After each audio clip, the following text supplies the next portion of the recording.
Salam alaikum, bella Deleni Chou Bouba Fane. Donc, voilà, Amina Do, ka réalité caman di malien ma, fɛn caman bɛ ka kɛ, bi video thème bɛ mun kan. Bi video thème, sans en informera k'a fɔ le grand shérif Ousmane Marane Haidara Bani, k'o terroriste taara ka village attaqué. Donc, an bɛna an da don o la. N'an bɔr'o kɔnɔ, aw bɛna ye k'a fɔ Asimi ye fort fɛnɛ bila ka taa Macky Sall fɛ yen. Ko Macky Sall ka yafa ma Ala kama dɛ. N'an bɔr'o fɛnɛ kɔnɔ, école maître message spécial b'an bolo k'a se école maître ma. A ka 14 milliards min ni Choguel ko k'a dara éducation ma Dubaï. Donc 14 milliards ni a ye Choguel ɲininka yan'u ka taa don problème wɛrɛ la dɛ. Donc Choguel da de ko k'a ye 14 milliards sɔrɔ Dubaï. Donc Émirats Arabes Unis 14 milliards ni a fɔra k'a bɛ don fɛn la. A tɔgɔ ou Qatar de don Qatar. 14 milliards min sɔrɔla Arabe la. K'a bɛ don éducation la. Qatar ko k'a bɛ 14 milliards don éducation na Choguel a wari kɛ cogo di. Donc n'an bɔr'o fɛnɛ kɔnɔ, an bɛna an da don sujet wɛrɛw la pour que a b'o sujet faamuya surtout Union européenne ni France ka wari don o dogo u b'a la k'a ba la France a ba l'Union européenne donc u taara ka t'u ka miliyariw minɛ dɛ donc tiɲɛ de bɛ laban donc n b'a ɲini bɛɛ lajɛlen fɛ a ye video partage su kora lafiya seko terikɛ n ka foli bi ye Yakuba Fakoro togo la n ka foli b'aw bɛɛ ye Milmoga Nabila Sogodogo n ka foli b'aw bɛɛ ye Ali Badara n b'a ɲini aw bɛɛ lajɛlen fɛ Sambu Samiri Danbele a ye video partage groupew bɛɛ kɔnɔ an bɛna kuma min kan su in na le grand Bani Chérif Ousmane Marane Haidara n y'o de fɔ ne ye Haidara kanu Ala kama a ka tiɲɛ kama ne y'a kanu de kama donc hali sini ne bɛ Bani kanu fo kaburu donc o kelen de don nin yɔrɔ in na k'a fɔ tamanika bɛɛ ye k'Ala k'u lakisi sɔrɔdasi minnu fana bɛ tamani n'o ye gendarmew ye gendarmew minnu bɛ tamani n'u ka kan attaquera donc n b'a ɲini gendarme ninnu fana fɛ halisa u ka cɛsiri ta Ala k'u lakisi donc k'a fɔ maliyɛnw ye pour la première fois encore terroriste kana se fo tamani niveau ninnu fana na nin fana y'a siɲɛ fɔlɔ ye o ye Asimi tile ye donc k'a fɔ Asimi supporters ye minnu bɛ bɔ jelibaya la Facebook sanfɛ haradara bɛ tan fɛn wulu bɛ yan Russie bɛ tan a bɛ tan chaque fois terroriste bɛ ka yira u la ils peuvent attaquer partout donc a ye bɔ nkalon kɔnɔna la a ka segin réalité ma a ye bɔ nkalon kɔnɔna la a ka segin réalité ma donc bi ye tamani ye sini yɔrɔ jumɛn fana ye tugun mɔgɔ si tɛ maliden jugu ye an ka sɔrɔdasi minnu bɛ terrain kan olu de jɔrɔ b'anw na minnu sɔnna k'u nin di jamana ma minnu ma sɔn ka kɛ les 5 colonels climatisés minnu ma sɔn Bamako muso ɲumanw na minnu ma sɔn ka to bureau kɔnɔ n'u bɛ front na olu de jɔrɔ b'anw na donc chaque fois bi bɛ taa k'olu de kan halisa ninnu sigilen don ɲɛ b'u ka fanga la n'u ka intérêt personnel maliko tɛ donc k'a fɔ tamanikaw ye ko on est de cœur avec eux an y'a mɛn k'a fɔ ko gendarmerie jenina attaquera plutôt gendarmerie attaquera ko blessé caman sɔrɔla la blessé grave yɛrɛ fɛnɛ b'a la donc o information laban ye tamani kan donc ko blessé grave b'a la donc minnu banana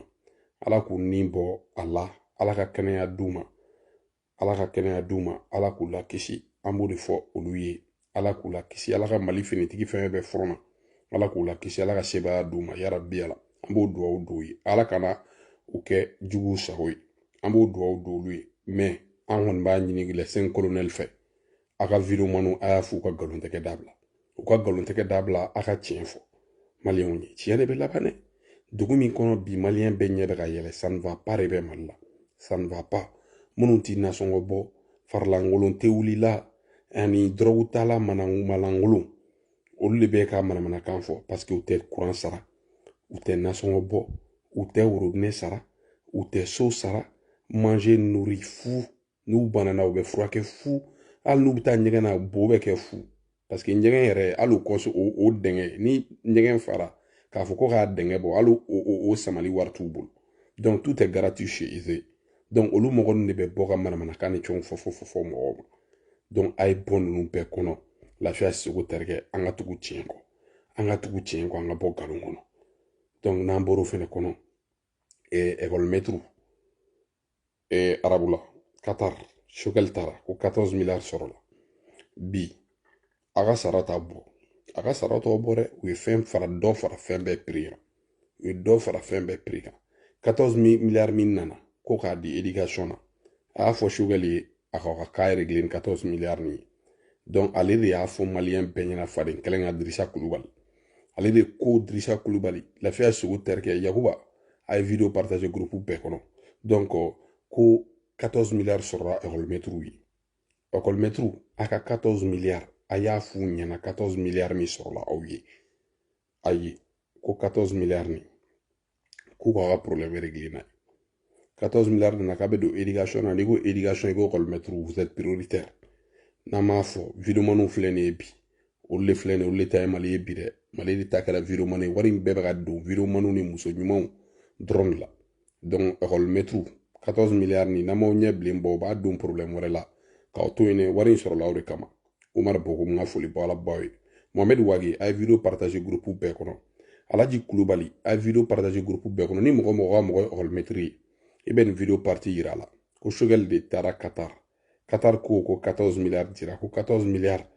ko école-maître ko k'a don éducation la donc a ye nin fɔ u ye a ye video partager groupe bɛɛ kɔnɔ Tijo de Paris yɛrɛ yɛrɛ Delfro n ka foli b'i ye Mandela Sise n ka foli b'i ye voilà Maruga journal n ka foli b'i ye Korokia Doumbia n ka foli b'i ye Awa Touré n ka foli b'i ye Kama millionnaire la reine n ka foli b'aw bɛɛ lajɛlen Sakone Folome n ka foli b'i ye donc n bɛ nin de fɔ bɛɛ lajɛlen a ye video partage groupe bɛɛ kɔnɔ c'est la vérité qui est là hein Choguel de taara arabu la 14 milliards sɔrɔla ko k'a don éducation na donc école-maître n'a bɛ taa ka wari minɛ Choguel bolo a ye taa minɛ Choguel bolo yan'a k'a don ko wɛrɛ la dɛ sinon karalen don k'a ta yɛrɛ k'a don UNTM fɛnɛ ka problème régler n'a ye parce que a bɛ siran Katile nin ɲɛ Katile ye wara ye UNTM ye wara ye dɛ a bɛ siran olu ɲɛ olu b'a yɛrɛ yɛrɛ de Adama Dabeli olu bɛ Choguel yɛrɛ yɛrɛ de Salou Jara olu bɛ Choguel yɛrɛ yɛrɛ de Keita Moulay wallahi bilaye UNTM mɔgɔw bɛ Choguel yɛrɛ yɛrɛ de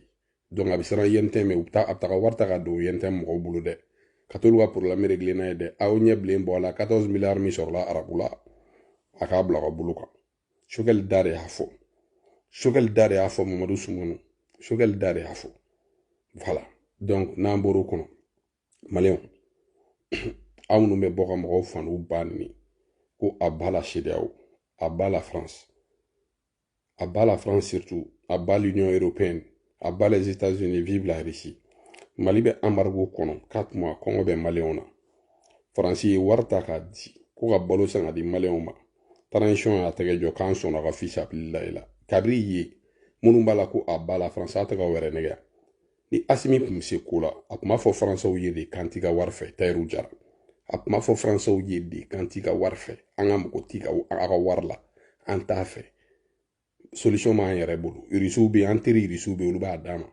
n'i y'a ye u sɔnna faransi ka wari la Gladia Salim Bonheur a video partager groupe bɛɛ kɔnɔ Musa Mayiga a video partager groupe bɛɛ kɔnɔ y'a mɛn u sɔnna faransi ka wari la Keita Moulay a bɛn ala ni kira cɛ solution de tɛ Asimi bolo Asimi ko bɛɛ dɛrɛ a dɛrɛlen de don donc faden wari aw tɛ mɔgɔ minnu fɛ a bɛ mɔgɔ minnu neni su ni tile a bɛ se ka so olu ka wari la cogo di Union européenne nana ko 33 milliards an ɲɛ b'u ka ministre des affaires étrangères la u taar'i sigi k'o papier signé ne ko maloya tɛ hɔrɔn faga tugun wallahi bilahi Mali la maloya tɛ hɔrɔn faga tugun n'i kɛra hɔrɔn ye n'i ye position min ta Milimo Junior n'i kɛra hɔrɔn ye n'i ye position min ta i bɛ t'o de kan an ka tiɲɛ de bɛ ka bange quoi mais o bɛ ka ko ni orgueil de ta ani maloya a ye bɔ orgueil ni maloya kɔnɔ a ka tugu tiɲɛ kɔ Moribo a y'a f'u ye k'u ka bɔ orgueil kɔnɔ ani maloya kɔnɔ u ka tugu tiɲɛ kɔ dɛ n'i tɛ mɔgɔ fɛ i t'a bololafɛn de fɛ n'i tɛ mɔgɔ fɛ i bɛ ba bololafɛn bɛɛ la n'i tɛ mɔgɔ fɛ i t'a ɲɛda yɛrɛ lajɛ n'i tɛ mɔgɔ fɛ i tɛ temps perdre n'a ye Abdul Jabi a ye video partage wasala lasina a ye video partage groupe bɛɛ kɔnɔ bon u maloyalen ba de don ne ni ala ni kira cɛ 33 milliards a bɛ se ka sɔrɔ Union européenne ka 33 milliards o tuma Russie bɛ min où est la Russie où est la Russie kabiri ko in daminɛna Russie an m'a mɛn k'a fɔ ko Russie ye 10 milliards di Mali ma an m'a mɛn k'a fɔ ko Russie ye 20 milliards di Mali ma Karafi filɛ nin ni carburant ko gɛlɛya tun nana Mali la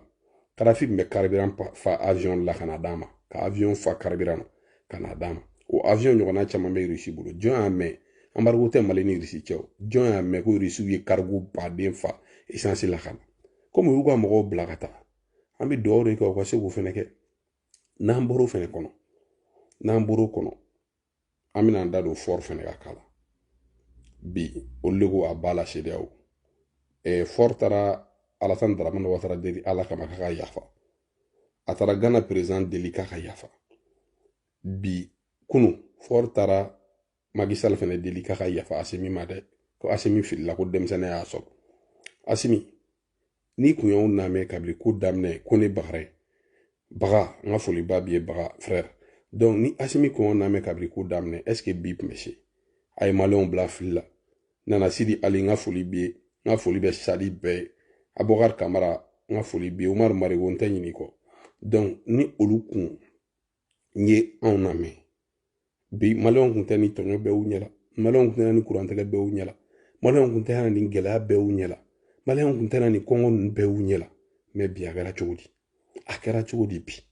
donc Bill Kulubali n ka foliba de b'i ye donc a kɛra cogo di bi a ye vidéo partager groupe bɛɛ kɔnɔ a ye vidéo partager groupe bɛɛ kɔnɔ k'an bɛ k'o rattraper Assimi t'a dɔn a bɛ min kɛ dɔn gɛlɛyara Assimi bolo donc ni kun ye ka bɔ ka fila fɔ aw ye